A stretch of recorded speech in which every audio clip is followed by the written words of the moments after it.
पुराने जमाने की बात है। एक शहर में जैद नाम का ताजिर रहता था। वह बहुत मेहनती और ईमानदार था। अल्लाह ने उसके कारोबार में इतनी बरकत दी थी कि लोग दूर दराज से उसके पास सौदा खरीदने आते। लेकिन जैद की सबसे बड़ी पहचान उसका कारोबार नहीं, बल्कि उसका अखलाक और इंसाफ था। उसका उसूल था कि जो चीज उसके पास आए उसमें से सबसे पहले गरीब और यतीम का हक निकालता, फिर अपने लिए रखता। इसलिए उसके घर से कभी कोई फकीर खाली हाथ नहीं लौटा। यही वजह थी कि लोग उसे बाजार का अमीन कहा करते थे। मगर घर के अंदर हालात और थे। उसकी बीवी हमेशा उसे ताना देती, तुम दूसरों पर इतना खर्च क्यों करते हो? अगर कल कारोबार डूब गया तो हम भी भूखे मरेंगे।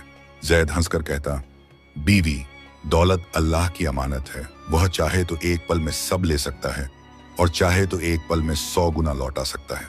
बीवी गुस्से से कहती, ये बातें किताबों में अच्छी लगती हैं, जिंदगी में नहीं। जैद खामोश हो जाता, मगर उसका दिल और भी पक्का हो जाता कि नेकी से पीछे नहीं हटना। एक दिन ऐसा हुआ कि बाजार में बहुत बड़ा नुकसान हो गया। जैद की दुकान का सारा माल जलकर राख हो गया। उसका पूरा कारोबार खत्म हो गया। अब घर में खाने तक का सामान न बचा। बीवी चिल्लाई, देख लिया तुम्हारी नेकी का नतीजा? अगर दूसरों पर इतना खर्च न करते तो आज यह हाल न होता। जैद ने आह भरी और आसमान की तरफ हाथ उठाए, या अल्लाह, मैं गुनहगार हूं, मगर तेरे बंदों की मदद करता रहा। अब तू ही मेरे लिए रास्ता आसान कर। उस रात जैद बेचैन होकर सोया। सपने में उसने देखा कि एक सफेद कपड़ों में लिपटा बूढ़ा शख्स आया और कहने लगा, जैद, कल सुबह नदी किनारे जाना। वहां तुम्हें ऐसा रहस्य मिलेगा जो तेरी जिंदगी बदल देगा। सुबह होते ही जैद नदी की तरफ निकल पड़ा। पानी के किनारे बैठा ही था कि उसने देखा एक चोटिल परिंदा पानी में गिर पड़ा है और पंख फड़फड़ा रहा है। उसने दौड़कर उसे बाहर निकाला, घास पर रखा और पानी की बूंदें उसके मुंह में डाली। हैरत की बात यह कि परिंदा बोल पड़ा, ए नेक दिल इंसान, मैं कोई आम परिंदा नहीं बल्कि आलम ए जिन्नात का सिपाही हूं। तूने मेरी जान बचाई है, बदले में मैं तुझे एक ऐसी दौलत बताऊंगा जो सोने चांदी से भी बढ़कर है। आज से तू धरती के नीचे छुपे हुए खजानों की आहट सुन सकेगा। जहां भी दौलत दबी होगी, तेरे दिल में एक हल्की सी आवाज उठेगी, यहीं तलाश कर। लेकिन याद रख, यह इल्म सिर्फ दूसरों की मदद के लिए है। अगर तू इसे अपनी लालच पूरी करने में इस्तेमाल करेगा तो यह इल्म तुझसे छिन जाएगा और तेरा अंजाम बुरा होगा। जैद ने सिर झुकाकर कहा, मैं गवाही देता हूं कि मेरी नीयत सिर्फ अल्लाह की रजा और उसके बंदों की मदद करना है। परिंदा उसके कंधे पर बैठा और अपनी चोंच से उसके कान को हल्के से छुआ। उसी वक्त जैद के दिल में एक नूर भर गया। उसकी आंखों के सामने से नदी का मंजर गायब हुआ और जब होश आया तो वह अकेला किनारे बैठा था, मगर दिल में अजीब सी रोशनी थी। उसी शाम वह घर लौटा। बीवी गुस्से से बोली, कहां थे? घर में आटा नहीं, चूल्हा ठंडा पड़ा है और तुम बाहर घूम रहे हो। जैद ने नरमी से जवाब दिया, सब्र करो बीवी, अल्लाह की रहमत से दरवाजे खुलेंगे। अगले ही दिन जैद जब नमाज पढ़कर बाहर निकला तो उसके दिल में अचानक ख्याल आया, गांव के पुराने कुएं के पास चल। उसने वहां जाकर जमीन खोदी। कुछ ही गहराई पर एक मिट्टी का मटका निकला जिसमें चांदी के सिक्के भरे हुए थे। जैद ने सिक्के उठाए मगर पूरा मटका वहीं छोड़ दिया।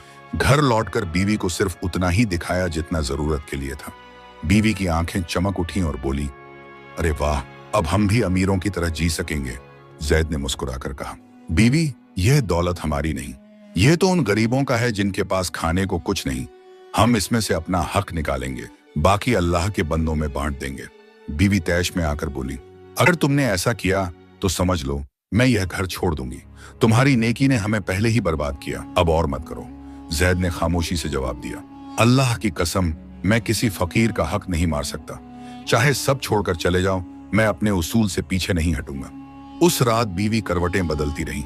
उसे नींद नहीं आई। सोचती रही, यह आदमी कौन सा राज छुपा रहा है, कभी तो सब हाल साफ करना ही होगा। दूसरे दिन सुबह जैद बाजार की तरफ निकला। राह में एक बूढ़ी औरत मिली। उसके हाथ में खाली थाली थी और चेहरे पर भूख की लकीरें नजर आ रही थीं। उसने आह भरते हुए कहा, बेटा, अल्लाह तुम्हें सलामत रखे। 3 दिन से घर में चूल्हा नहीं जला, अगर कुछ हो तो दे दो। जैद के दिल में वही हल्की सी आवाज उठी, इस बेवा के घर के पीछे जमीन में तलाश करो। वह हैरान रह गया, मगर इल्म की आजमाइश समझकर औरत से बोला, अम्मा चलो तुम्हारे घर चलते हैं। औरत घबराई बोली, बेटा मेरे पास तो कुछ नहीं। जैद मुस्कुराया, अल्लाह के करिश्मे देखने चलो। घर पहुंचकर उसने आंगन में जमीन खोदी। थोड़ी देर बाद एक पुराना संदूक निकला जिसमें कुछ सोने चांदी के सिक्के और गेहूं के बोरे रखे हुए थे। औरत की आंखें फटी की फटी रह गईं। उसने कांपते हाथों से कहा, ये कैसे? ये तो मेरे मरहूम शौहर ने कभी छुपाए होंगे, मुझे तो खबर भी न थी। जैद ने कहा, अम्मा ये अल्लाह की रहमत है, अब कभी भूखी मत सोना। उसने संदूक और अनाज सब औरत के हवाले कर दिया। यह खबर पूरे गांव में फैल गई कि जैद जहां भी जाता है बरकत बरसती है। लोग कतारों में उसके दरवाजे पर आने लगे। कोई कहता मेरा खेत बंजर है, देखो कहां पानी मिलेगा। कोई कहता मेरी दुकान डूब गई, रहनुमा करो। जैद हर किसी की मदद करता, मगर किसी को यह राज न बताता। लेकिन घर के अंदर हालात और थे। उसकी बीवी दिन ब दिन और शक्की होती जा रही थी। वह कहती, जैद यह सब कैसे हो रहा है? कभी संदूक निकल आता है, कभी अनाज, कभी सिक्के। सच बताओ, तुम जादूगर तो नहीं? जैद ने गहरी सांस ली और जवाब दिया, बीवी, जादू नहीं, यह सब अल्लाह की रहमत है। बस इतना जान लो कि जो गरीबों का हक रखता है उसके लिए आसमान से रास्ते खुलते हैं। मगर बीवी के मन में वहम और लालच दोनों पलने लगे। वह सोचने लगी, अगर इसका राज मेरे हाथ लग जाए तो मैं इस सारे इल्म से महल बना लूंगी और सुल्तान की बेटी की तरह रहूंगी। उधर जैद जानता था कि असल इम्तिहान अब शुरू हुआ है, क्योंकि अल्लाह की दी हुई नेमत सबसे पहले इंसान की नीयत को परखती है। दिन बीतते गए। जैद का इल्म पूरे गांव में रहमत बन गया, मगर घर में उसकी बीवी की बेचैनी बढ़ती गई। हर रात वह सोचती, आखिर जैद को कैसे पता चलता है कि कहाँ खजाना दबा है? जरूर इसके पीछे कोई बड़ा राज है। एक दिन उसने जैद से सख्त लहजे में कहा, देखो अब मुझसे झूठ मत बोलना, साफ साफ बताओ तुम्हें यह सब कैसे मालूम होता है, वरना मैं लोगों के सामने कह दूंगी कि तुम जिन्नात के साथी हो और जादू टोना करते हो। जैद का दिल कांप उठा। उसे जिन्नात के सिपाही की हिदायत याद आई कि अगर राज खोल दिया तो जान जाएगी, मगर बदनामी का खौफ भी कम न था। उसने गहरी सांस लेकर कहा, बीवी यह बात किसी से कहना मत, वरना हम दोनों पर आफत टूट पड़ेगी। बीवी हंस पड़ी। तो मान लिया कि कोई राज है। अगर तुमने मुझे न बताया तो मैं आज ही काजी के पास जाकर सब खुलासा कर दूंगी। जैद खामोश हो गया। उस रात वह करवटें बदलता रहा। आंखों से नींद गायब थी। सोचता रहा, अगर मैं सच बता दूं तो मौत यकीनी है, और अगर छुपाऊं तो बीवी मुझे जादूगर कहकर रुस्वा करेगी। सुबह हुई तो बीवी ने और दबाव डाला। जैद ने इरादा किया कि वह अपने रब से मदद मांगेगा। वह मस्जिद के एक कोने में बैठा और रो रो कर दुआ करने लगा, या अल्लाह, तू जानता है कि मैं तेरे बंदों की मदद करता हूँ। मेरा राज मेरी बीवी के लिए फितना न बना। मुझे ऐसा रास्ता दिखा जिसमें न तेरी नेमत छिने न मेरी बीवी गुमराह हो। उसी वक्त उसके दिल में एक ख्याल आया, राज न खोलो मगर बीवी को उसकी कदर दिखाओ। उसे समझाओ कि दौलत से नहीं, सब्र और शुक्र से जिंदगी संवरती है। जैद घर लौटा और बीवी से बोला, आज शाम को मेरे साथ चलो, मैं तुम्हें वो चीज दिखाऊंगा जो तुम्हारी आंखें खोल देगी। बीवी को यकीन हो गया कि अब राज हाथ आएगा। वह खुशी खुशी तैयार हो गई। शाम को जैद उसे गांव से बाहर पुराने मैदान में ले गया। वहां एक जगह जमीन खोदी और सचमुच सोने के सिक्कों से भरा मटका निकाला। बीवी की आंखें चमक उठी।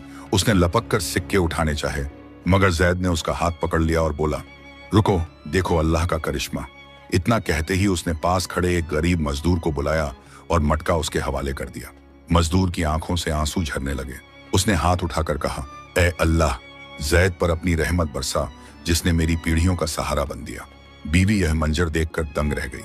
उसके दिल में एक सवाल गूंज उठा, यह आदमी अपना सब कुछ दूसरों को देकर भी कैसे मुस्कुरा सकता है? मगर साथ ही एक और ख्याल उसके मन में उठ रहा था, अगर यह राजा सचमुच मेरे हाथ लग गया तो मैं पूरी दुनिया की सबसे अमीर औरत बन जाऊंगी।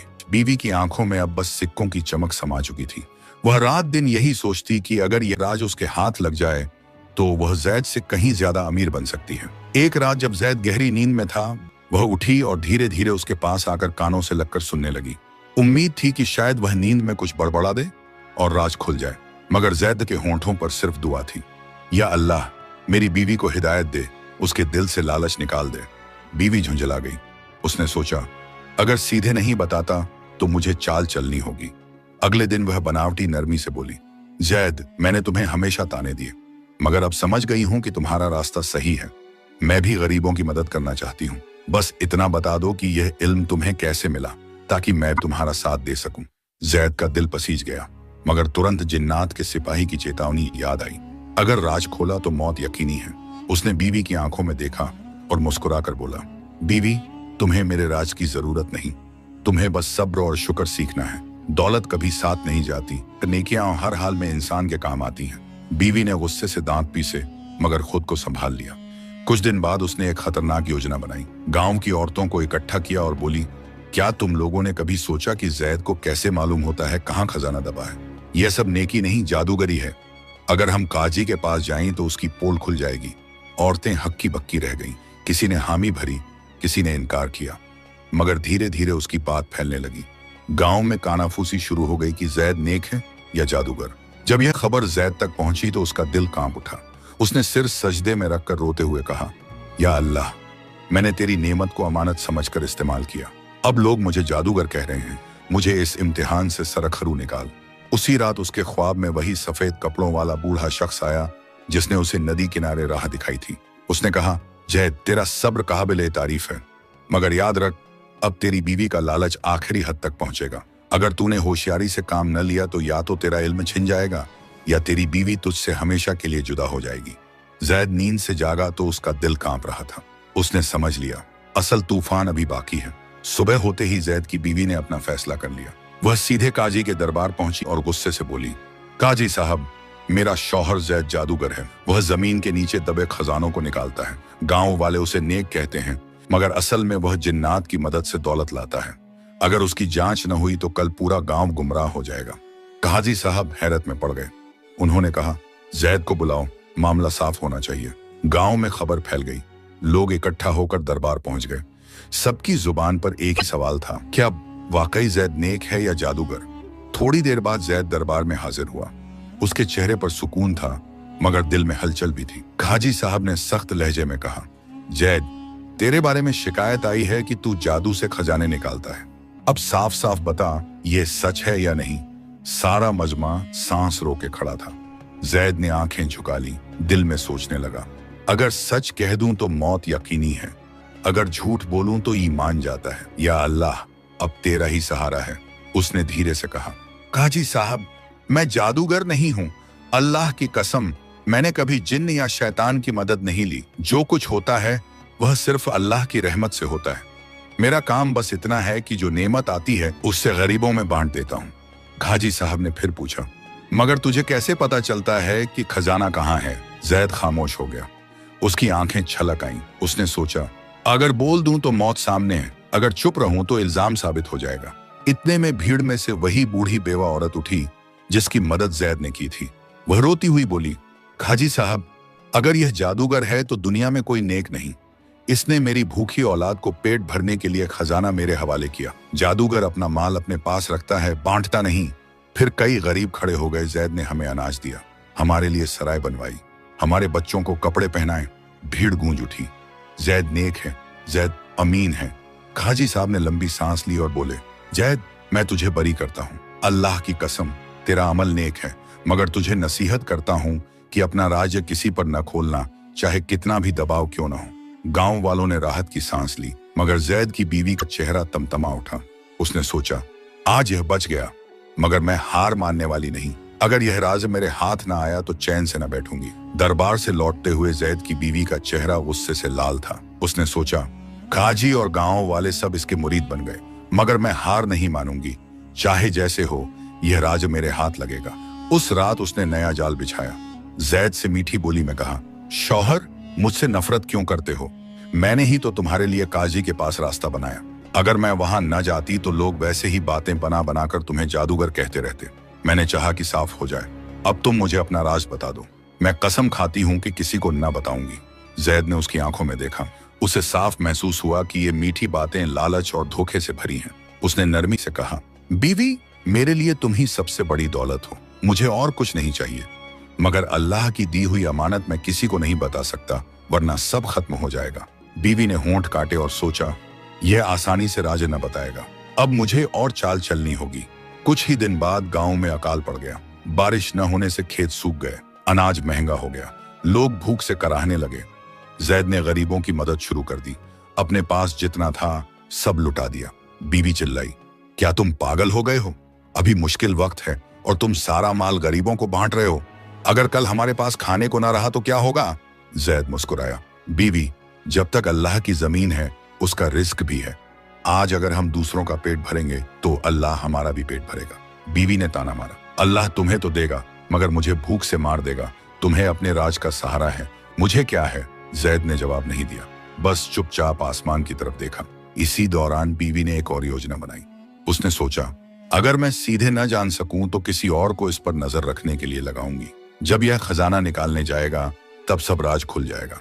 उसने कुछ लालची आदमियों को बुलाया और फुसलाकर कहा, जैद रात को कहीं जाता है, तुम लोग उसका पीछा करो, देखना कहां से खजाना लाता है। जो राज मिले उसका आधा हिस्सा तुम रख लेना और आधा मुझे देना।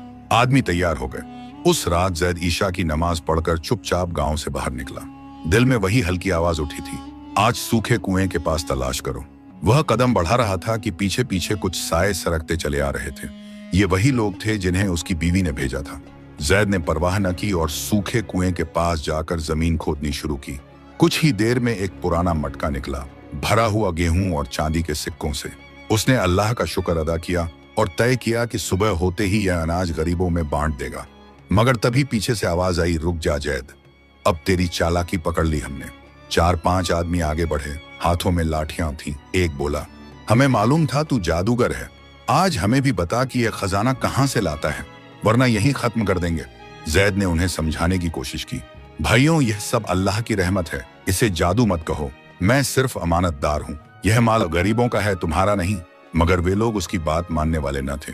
एक आदमी ने लालच भरी नजर से कहा, अगर तू हमें भी यह तरीका बता दे तो हम तुझे छोड़ देंगे, वरना यह सारा खजाना हम ले जाएंगे। जैद ने गहरी सांस ली, मैं जानता हूं अगर मैंने राज खोला तो मेरी जान चली जाएगी, मगर लालच में तुम्हें सच नहीं बता सकता, ये सब तुम्हारे हक में नहीं है। इतना सुनते ही उन लोगों ने उस पर हमला कर दिया। जैद को बांधकर खाजी के दरबार ले गए और चिल्लाते हुए कहा, खाजी साहब, अब की बार हमने जैद को रंगे हाथों पकड़ लिया है, आधी रात को खजाना निकाल रहा था, साफ है कि यह जादूगर है। दरबार फिर भर गया, भीड़ उमड़ पड़ी, सबकी नजरें जैद पर थीं। खाजी साहब ने गंभीर आवाज में पूछा, जैद सच सच बता, आधी रात को खजाना कहां से लाता है, यह इल्म किसने दिया? अगर अब भी छुपाया तो तुझे कड़ी सजा दी जाएगी। जैद ने आंखें झुका ली, उसकी आंखों से आंसू टपक पड़े। उसने सोचा, या अल्लाह, यह मेरा सबसे बड़ा इम्तिहान है। अगर मैंने सच कहा तो मौत सामने है, अगर छुपाया तो इल्जाम मेरी कब्र तक पीछा करेगा। पूरा दरबार खामोश था, लोग सांस थामे खड़े थे। सबको इंतजार था कि अब जैद क्या जवाब देगा। दरबार खचाखच भरा हुआ था। जैद जंजीरों में जकड़ा खड़ा था। कहाजी साहब ने फिर आवाज लगाई, जैद तू चुप क्यों है? अगर तू सच बता देगा तो शायद तुझ पर रहम हो जाए, लेकिन अगर छुपाता रहा तो तुझे सख्त सजा मिलेगी। भीड़ कानाफूसी करने लगी। अब तो जैद बच नहीं सकता। देखो कैसा अमानतदार बनने का ढोंग करता था। जैद ने आह भरी और सिर झुकाकर कहा, काजी साहब, मैं अल्लाह को गवाह बनाकर कहता हूं कि न मैंने जादू किया न किसी जिन्न की मदद ली। यह इल्म अल्लाह ने मुझे इनाम में दिया, मगर मैं उसकी अमानत का राज नहीं खोल सकता, चाहे मेरी जान चली जाए। यह सुनकर भीड़ में हलचल मच गई। कुछ लोग बोले, देखो साफ साफ कुछ नहीं बता रहा, जरूर जादूगर है। मगर गरीब और यतीम जिनकी उसने मदद की थी रो रो कर कह रहे थे, काजी साहब यह झूठ है, जैद तो हमारा हमदर्द है, ये हमारे बच्चों का पेट भरता है, जादूगर होता तो हमें अपना माल क्यों देता। उसी घड़ी एक करिश्मा हुआ। दरबार के बीच में अचानक वही परिंदा उड़ता हुआ आ पहुंचा जिसे जैद ने नदी किनारे बचाया था। सब लोग दंग रह गए। परिंदा सीधे जाकर जैद के कंधे पर बैठा और इंसानी आवाज में बोला, ए लोगों, यह शख्स जादूगर नहीं, अल्लाह का नेक बंदा है। जिस दिन इसने मेरी जान बचाई उस दिन मेरे रब ने इसे यह इल्म अता किया था, मगर इसे हिदायत दी थी कि राज किसी को न बताए। आज यह अपनी जान देने को तैयार है, लेकिन अमानत में खयानत नहीं कर रहा। याद रखो, जादूगर लालच करता है और नेक अमानतदार सब्र करता है। भीड़ स्तब्ध रह गई। काजी साहब की आंखें भर आईं। उन्होंने जैद की जंजीरें तोड़वाकर कहा, जैद तू सचमुच नेक है, अल्लाह तुझ पर अपनी रहमत बनाए रखे। आज से तुझे कोई जादूगर कहने की जुर्रत नहीं करेगा। गरीब लोग खुशी से दुआएं देने लगे, मगर जैद की बीवी का चेहरा पीला पड़ गया। अब तो परिंदा भी उसके हक में गवाही दे रहा है। मेरा राज पाने का सपना कभी पूरा नहीं होगा। जैद ने आसमान की तरफ हाथ उठाकर कहा, या अल्लाह, तेरी अमानत मैंने बचा ली, अब आगे भी मुझे सब्र और सिद्क पर कायम रखना। दरबार से लौटते ही जैद की बीवी का दिल अंदर से जलने लगा। उसे यकीन हो गया कि अब गांव वाले हमेशा जैद की इज्जत करेंगे और उसे कोई शक नहीं करेगा। मगर उसका लालच अभी भी खत्म न हुआ था। उसने सोचा, जब तक राजड़ मेरे हाथ न लगे चैन से नहीं बैठूंगी। यह परिंदा भी इसके साथ है, मगर मैं किसी तरह इसे अकेला पाकर सब कुछ उगलवा लूंगी। कुछ दिन बाद मौका मिला। जैद खेतों में गरीबों के साथ काम कर रहा था। उसकी बीवी अकेली घर में बैठी सोचने लगी, अगर मैं सीधा राज न जान सकूं तो क्यों ना इस इल्म का फायदा उठाकर सब माल अपने कब्जे में कर लूं। उसने चुपके से उन्हीं लालची आदमियों को बुलाया जिन्होंने पहले जैद को पकड़वाया था। बोली, सुनो, जैद कभी राज नहीं बताएगा, लेकिन उसका पीछा करोगे तो हर बार खजाना निकालते देखोगे। बस अगली बार जब वह खजाना निकाले उसे यहीं छोड़कर मुझ तक पहुंचा देना। आधा तुम्हारा, आधा मेरा। वे लोग लालच में आ गए और हामी भर दी। लेकिन उसी रात बीवी ने एक अजीब सपना देखा। उसने देखा कि उसका बनाया हुआ महल जमीन में धंस रहा है और वह मदद के लिए चिल्ला रही है, मगर कोई सुन नहीं रहा। चारों तरफ अंधेरा है और बस गरीब लोग पास आकर कह रहे हैं, जिस तरह तुमने हमारे हक से हमें रोका, उसी तरह आज अल्लाह ने तुझे महरूम कर दिया। वह डर कर जागी, पसीने से भीगी हुई थी, मगर सुबह होते होते फिर उसका दिल लालच में भर गया। कुछ दिनों बाद जब जैद गांव के बाहर एक अनाथ बच्चे के लिए अनाज निकाल रहा था, वही लोग पीछे लग गए। मगर जैसे ही उन्होंने खजाना उठाने की कोशिश की, जमीन अचानक हिली और मटका फट गया। सोना चांदी सबकी आंखों के सामने धूल में बदल गया। लोग चीख उठे और भाग खड़े हुए। जैद ने आसमान की तरफ देखा और कहा, या अल्लाह, तूने फिर मेरी अमानत बचा ली। लेकिन घर लौटकर उसने बीवी से कहा, बीवी, अब और नहीं, तुम्हारा लालच हमें दोनों को बर्बाद कर देगा। मैं तुम्हें आखिरी बार समझाता हूँ, दौलत से नहीं, सब्र और शुक्र से जिंदगी संवरती है। अगर तुम फिर भी इस राज के पीछे पड़ोगी तो मैं तुम्हें तलाक दे दूंगा, क्योंकि अब मेरे और तुम्हारे रास्ते अलग होंगे। बीवी यह सुनकर सन्न रह गई। पहली बार उसे एहसास हुआ कि उसने अपने लालच में न सिर्फ अपने शौहर को बल्कि खुद को भी खतरे में डाल दिया था। जैद की बातें बीवी के दिल पर तीर की तरह लगी। वह चुपचाप बैठ गई, मगर उसकी आंखों से आंसू बहने लगे। पहली बार उसने महसूस किया कि उसने अपने ही घर की नींव हिला दी है। रात को वह जागती रही। आंखों के सामने वह सब मंजर घूमते रहे। वो गरीब और यतीम जिनके लिए जैद ने सराय बनाई थी, वो बेवा जिसके घर में खजाना सौंपकर उसने भूखी औलाद को बचाया था, और वो करिश्मा जैद जब परिंदा दरबार में आकर उसकी गवाही दे रहा था। वह सोचती रही, जैद सचमुच नेक है और मैंने हमेशा इसे रोका, ताने दिए, लालच दिखाया। अगर आज यह मुझे छोड़ दे तो मेरा क्या होगा। सुबह उसने जैद के सामने आकर सिर झुका लिया। धीरे से बोली, जैद, मुझे माफ कर दो। मैं अंधी थी जो तुम्हें समझ न सकी। मैंने हर बार तुम्हारी राह रोकी और तुम्हें दुख दिया, मगर अब मुझे समझ आया है कि दौलत से नहीं, नेकी और सब्र से जिंदगी संवरती है। जैद ने उसकी आंखों में देखा। उसमें पहली बार नरमी और सच्चाई झलक रही थी। उसने मुस्कुराकर कहा, बीवी, अगर तू तौबा कर ले और गरीबों का साथ दे तो मैं तुझे कैसे छोड़ सकता हूँ। तू ही मेरा असल खजाना है। बीवी फूट फूट कर रो पड़ी। उसने कहा, अब मैं तुम्हारे साथ गरीबों की खिदमत करूंगी, चाहे खेत में मजदूरी करनी पड़े, सराय में खाना पकाना पड़े। मैं अब तुम्हारे साथ रहूंगी, बस मुझे माफ कर दो। जैद ने उसका हाथ थाम लिया और बोला, अल्लाह गवाह है, मैंने तुझे माफ कर दिया। अब हम दोनों मिलकर इस इल्म का इस्तेमाल सिर्फ नेक कामों में करेंगे। उस दिन के बाद बीवी का हाल बदल गया। वह वही औरत थी जो कभी सोने चांदी के ख्वाब देखती थी, मगर अब उसी के हाथ गरीबों के लिए खाना पकाते, अनाथों के सिर पर हाथ फेरते दिखते। गांव वाले हैरत में पड़ गए। कहने लगे, देखो, जैद की नेकी ने उसकी बीवी के दिल को भी बदल दिया। वक्त गुजरता गया। अब जैद और उसकी बीवी मिलकर गरीबों और यतीमों की खिदमत करने लगे। सराय हमेशा आबाद रहती, जहां मुसाफिरों को खाना और पनाह मिलती। खेतों में काम करने वाले मजदूर अब अकेले नहीं थे। बीवी खुद औरतों के साथ कंधे से कंधा मिलाकर मेहनत करती। गांव में हर जुबान पर यही चर्चा थी, जैद और उसकी बीवी दोनों अब असली दौलतमंद हैं। इनके पास सोना चांदी चाहे कम हो, मगर दिलों की दौलत सबसे ज्यादा है। बीवी की आंखों से अब लालच की चमक मिट चुकी थी। उसकी जगह शुक्र और सुकून आ चुका था। अक्सर वह कहती, जैद, अगर कभी मैं तुझसे लड़ती, ताने देती और लालच दिखाती थी तो वह मेरी नादानी थी, मगर अब मुझे समझ आया है कि दौलत तो हाथ का मैल है। असल दौलत वह दुआएं हैं जो गरीबों की जुबान से निकलती हैं। जैद मुस्कुराकर जवाब देता, बीवी, अल्लाह ने तेरे दिल को बदल दिया, यही उसकी सबसे बड़ी रहमत है। एक दिन वही परिंदा फिर उनके घर की छत पर आकर बैठा। उसने कहा, जैद, तूने अमानत को संभाला और सब्र किया, और तू, ऐ औरत, तूने अपने लालच से तौबा की। अब अल्लाह की तरफ से तुम्हें यह खुशखबरी है, यह इल्म क़यामत तक तुम्हारे नेक वंशजों में चलता रहेगा। मगर याद रखो, इसका इस्तेमाल सिर्फ खिदमत एक खलकब के लिए होगा। दोनों की आंखें नम हो गईं। उस दिन से गांव में कोई भूखा न रहा, कोई बेघर न रहा। जैद और उसकी बीवी की मिसाल हर घर में दी जाने लगी। लोग कहते, दौलत का असली मजा तब है जब वह सबके काम आए, और नेकी का असली फल तब है जब इंसान सब्र और शुक्र पर कायम रहे। कहानी यहाँ खत्म होती है, मगर उसकी नसीहत रह जाती है। लालच इंसान को अंधा कर देता है और सब्र इंसान को वह दौलत दे देता है जो सोने चांदी से कहीं बढ़कर है।